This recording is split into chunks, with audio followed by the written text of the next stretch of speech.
Welcome back to r/neighbors from hell, where people share stories about their crazy neighbors. And if you are new to my channel, please don't forget to subscribe to join our amazing community. And without any further ado, let's dive right into the stories. The first one is titled HOA towed my car for parking on my own lawn while making breakfast. I had always praised my homeowners association for years. They ensure that the lawns look nice and everything is also beautiful. That is right, I actually liked my HOA for a time. That is until they completely stole my own car out of my lawn one morning without any warning. Everything was already screwed up for me. I was having a terrible month to begin with, and then they had to go and tow my van. My wife had been in the hospital with her mother, who was very sick. We have 4 little kids, all under the age of 8, and that is already a ton of work, let me tell you. Without my wife to help, I am completely drowning under the laundry, tears, toys and dino chicken nuggets. And then my washing machine decides to crap out on me. Like, it could not get any worse. I actually think that I said that, and then that is when they stole my van. So, laundry is piling up and the washing machine goes out on me. I have the day off thankfully, and I decided to catch up on this giant pile of clothes that is nearly as tall as me. I got the 2 oldest kids on the bus and threw all of the laundry and the youngest 2 in the van, where I went to the laundromat with as many quarters as I could. Turns out I needed a lot. Thankfully, this place has a little play area for the kids, so I let them loose. Then I did the worst thing ever and just threw everything, all the laundry, in the 2 biggest washing machines there and wished them the best of luck. I think I saw one of the kids' stuffed animals in there swirling around in soap and water, drowning the same way I was. Anyways, about $30 4 hours and a ton of clothes later, we are on our way home. At this point it is closer to lunch than it is breakfast, but the little ones were demanding eggs and bacon, which sounded good, so I went with it. We got to the house and I decided that I would just pull up into the lawn to the front door and unload the laundry and the kids and then park in the driveway afterwards. In hindsight, I could have pulled into the garage and just done everything that way, but I was living by a different book that day, I guess. The kids thought it was fun at least, but I'm sure if my wife was there she would have had something to say about it. Tire tracks in the grass, etc. I can hear her nagging me now. Anyway, I unload the kiddos and the stupid 100 pounds of laundry and went inside. I figured moving the van can wait, I'm just gonna start on the breakfast since the little ones are whining about being hungry. I don't blame them, we have been at the laundromat since 7 AM. I put on a fun show with pancakes and eggs and bacon. We sing their favorite songs, even the horrible one about the shark baby, and dance around. Suddenly, I hear a strange sound, like there is a large truck in my driveway. Why would that be? I don't think much of it and decide to ignore it when my 4-year-old points out the front window and says that someone is taking our car. I immediately ran outside, still with a pan and spatula in my hand, a half-cooked pancake inside. I arrived just in time to see a tow truck leaving with my van attached to the back of it. What the hell? That is all I can say. I catch the name of the company and call 911, where I tell them one of their trucks has stolen my van. They dispatched someone to check it out and actually pulled over the guy who told them they were only doing their job. Apparently my HOA had called them and told them that it was in violation and that it needed to be towed. I was so shocked and angry, I called my HOA right away and of course get a hold of some lady that just wants to be snarky, saying that parking on the lawn was against the HOA policies and that as a longtime resident I should know that. Apparently, ripe stars, you should know that as a longtime resident in an HOA, you should know that you actually don't really own your own property and you cannot really do what you want with it. Either way, I may have had some choice words for the woman, telling her that it was only in the yard for less than an hour and they should have knocked on the door and asked me to move it before doing something so hasty. She ended up hanging up on me when I decided to drop the F-bomb on her, but whatever. I contact the towing company and pay hundreds of dollars to have it removed. It was just another hassle that I didn't need in a time that was already screwed all to hell. I get the van back and keep it locked away in the garage anytime I am home. I have learned my lesson there, trust me. But I am still annoyed. How can they just do that without speaking to me first? I reviewed our HOA guidelines that we were all issued years ago and see that there is a part about first-time offenses. It said that there must be a warning issued first and then an action will be taken the second time there is an offense. Ah, that's it. I was gonna take this information out of their own handbook and shove it down their throats. So I contacted them with this and told them that according to their own guidelines, this is technically something that should have been a warning. I included that I have cameras in my driveway, true, not a lie, and that it proves that the van was only in the yard for 51 minutes and no one ever warned me or asked me to move the vehicle before calling the tow company. They sent back an email stating that this was the policy and that it would not be changed. They never acknowledged or tried to say that the handbook clip that I had pulled from their own guidelines was real or not, just kind of skated over it like a politician. That is when I decided to take the gloves off. I sent a rather short but to the point email stating that if they did not pay me back and admit fault, that I was going to find a lawyer and sue the hell out of them for breaking their own policy agreement that we both signed when purchasing a home in the HOA neighborhood. The next email that came through took much longer to receive, probably because they were thinking about how they could screw me and then realized that they could not without screwing themselves even more. So basically, all their email was them saying that they were ultimately wrong and admit fault. They agreed only to pay back half of the money because I still shouldn't have had it in the loan in the first place, and that this was my fine essentially. I suppose I'm happy with this. They paid me back a week later and I have proceeded to follow the rules like I'm supposed to. Maybe I did not tell my wife about it and I got into trouble about a month later when my youngest broke the news of the people who stole the car when daddy was making breakfast. She was not too happy to hear about it, but I just told her that it was no big deal and that I had it taken care of. She also quickly realized that this was why the yard looked so bad and had tire marks from me and the tow truck in it now.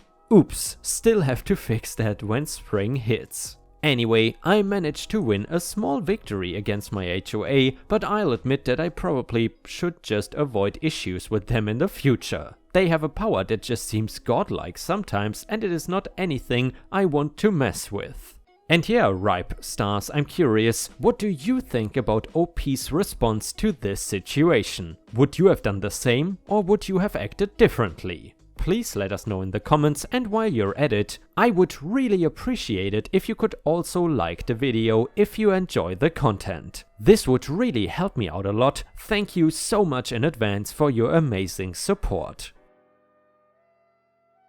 The next one is titled Surprised Boss. I worked at a restaurant/events venue some years back. Essentially, I was AGM of the place and it was my job to coordinate service in the dining room, private event spaces and music venue. Service, concerts, private events, weddings, you name it, I coordinate and execute it with staff. This was the most challenging job I'd ever had at the time, but after a while I had found a groove and was doing the work of 2 or 3 people.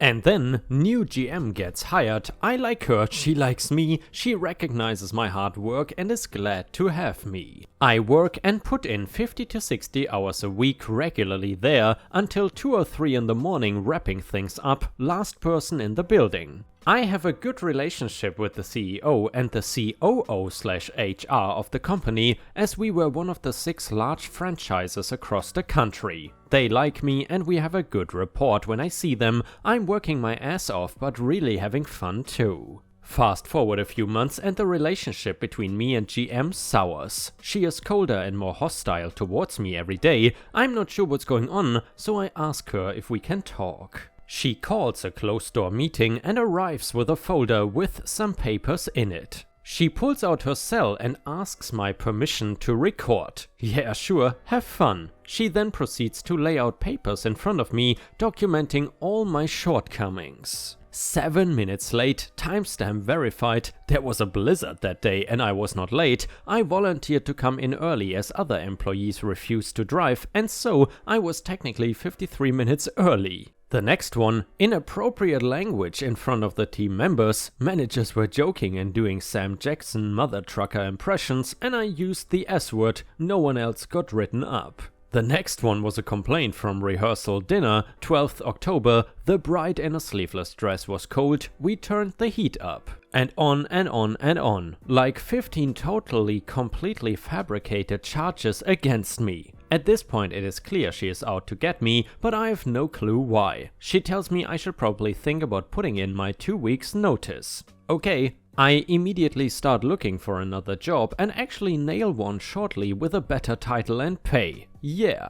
Important to know though, we always had these big weekly meetings on what was usually my day off. So I would have to come in on my day off and sit in a meeting with a bunch of managers, event directors and chefs. These meetings were mandatory. I was never happy about it, but I complied as everyone else relied on me to coordinate service and events. After one of these meetings I went out for a quick beer with a coworker who was a captain, essentially an event manager for us who would run smaller events. We got to talking and she told me that GM was afraid I was going to take her job and wants to get rid of me. GM had let it slip to chef during setup of an event and captain overheard while working. It's wild. I don't want your job, I'm too busy already. So onto the malicious compliance. Our HR policies were a bit wonky as COO/HR did not really have experience with HR stuff. He was a great guy, but I had cobbled together some awkward policies. In our official handbook it was stated that the company prefers a 3-week notice, accepts a 2-week notice as industry standard, and in cases where the employee feels wronged, threatened or unfairly targeted,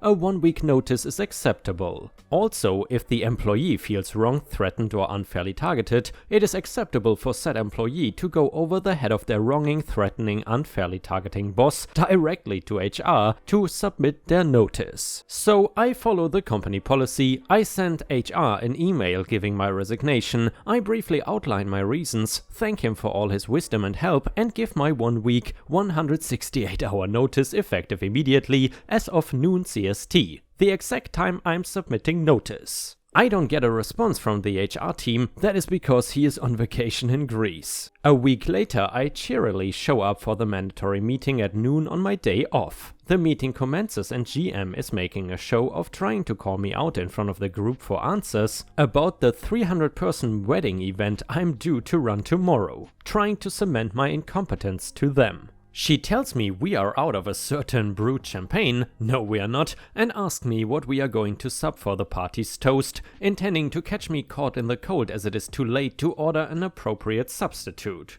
My response? Don't know, don't care. This is my last day and I finished work 15 minutes ago. Good luck with the wedding. And I walked out. Cue shocked Pikachu boss. The entire table was O-faced. There was a volley of emails after that between GM and COO/HR trying to deny my sick/vacation payouts, but I had technically followed all company policies. She had to put her signature on my final check. Sweet. Edit, other commenters have asked me to edit in the fallout, so here is what happened. Apparently, she got an earful from HR when he got back from vacation. He did not buy the laundry list of charges against me and could tell that she was angling to get me canned. He was more pissed that if she was going to get rid of me, why didn't she have my replacement lined up? She lost a great manager, put the business in a horrible position, and he was very annoyed that it exposed the company to a potential lawsuit. They promoted a server who had no experience but would work 60 hours a week on a minimal salary. That went how you would expect.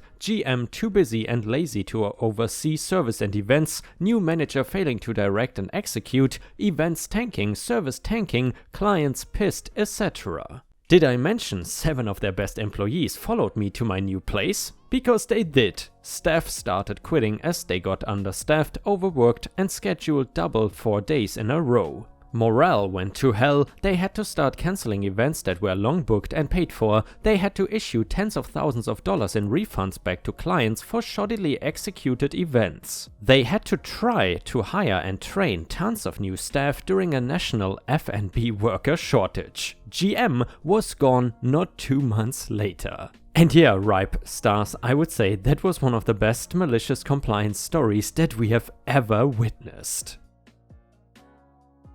The next one is titled Shower Revenge. So, several years ago, I was a firefighter in a small ARFF Airport Rescue Firefighter station where I was the only female. So, I was assigned the captain's bathroom, which was separate from the bunkroom bathroom for showering and using the restroom.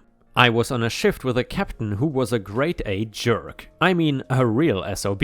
His way or the highway, and he was verbally abusive to everyone, especially me. Anyway, my shower time was morning and I, being a female, also shaved my legs. One morning I cut myself pretty badly and had to rummage in the first aid kit for a band-aid. He asked what happened and I said I cut my leg shaving. He flipped out, started yelling, I had no business shaving my legs, etc. Keep in mind that I only ever spent 10 minutes with water running, if that. I was in and out as fast as possible to avoid his wrath. I even shaved using lotion in the sink to keep from using too much water so he could have his long hot shower every shift. Well, no more. Every morning he turned the heat on and stood in front of the oven to warm up. As soon as he disappeared to the back, I went to the janitor's closet and ran hot water in the mop sink for 10 minutes. Then I went up to the bathroom I used and ran the sink hot for as long as it took to use the toilet, shave, etc. By the time he got his shower, it was cold. Mine was too, but I did not care. He was miserable and I lived for it. Each shift he yelled at me for being in the shower too long, even if he ran out of hot water before I got my shower. He yelled at other guys, he complained, no one else had that problem. No one else in the morning had cold water, I did not complain. For nearly 2 years I quietly ran out the hot water each morning so he would run out mid-shower. No one ever asked why I was in the janitor's closet, no one ever said a word. They replaced the heating element twice and the whole water heater once. Every single shift, every third day, for 2 years. Until I got swapped to another shift and then they changed a filter on the hot water heater and suddenly it worked again. He never figured it out, he had that and more coming for what he did to us. And I still hate that SOB. To add edit, I had no idea people would think this was nearly as funny as I did, so for clarification and a little background, the reason the cold showers were terrible is that he stayed cold. I did not care, cold showers were not that big of a deal to me. They still aren't, I'm weird I guess. Every morning he would stand in front of the oven with it on 400 degrees and warm his hands after he got up. Never mind, he heated up the kitchen to the point none of us could stand to have breakfast in there sometimes, it would just be so hot. He locked us out of the thermostat too, so it would be sweltering in the living quarters all year. Luckily, I was forced to sleep in the training room, only female, on a rollaway bed, so I had a fan and could open a door to the bay area to regulate the temperature when it got too hot. The cold showers for him were a huge disruption in his morning routine. It meant he did not get 20 minutes of hot water think time before he blow-dried his nuts. And yes, I was told of this ritual when I asked why a bald man bought a new hairdryer to work. I suppose the cold showers were kind of evil, but after the abuse he put the shift through, some days it was all I had to hold on to. I eventually anonymously turned him in for throwing a chair at my head in a fit of rage. Everyone was told it was a female who turned him in, so much for anonymous. They kept him on and kept me on his shift another year to punish him since he hated me so much. I eventually got sick with Meniere's disease and was no longer able to be a firefighter and had to leave my beloved profession permanently. I could detail the horrors of working for this guy, but I'm not comfortable talking about all of it. But this well, I still chuckle about this, and as much as I shouldn't, I delight in sharing this story.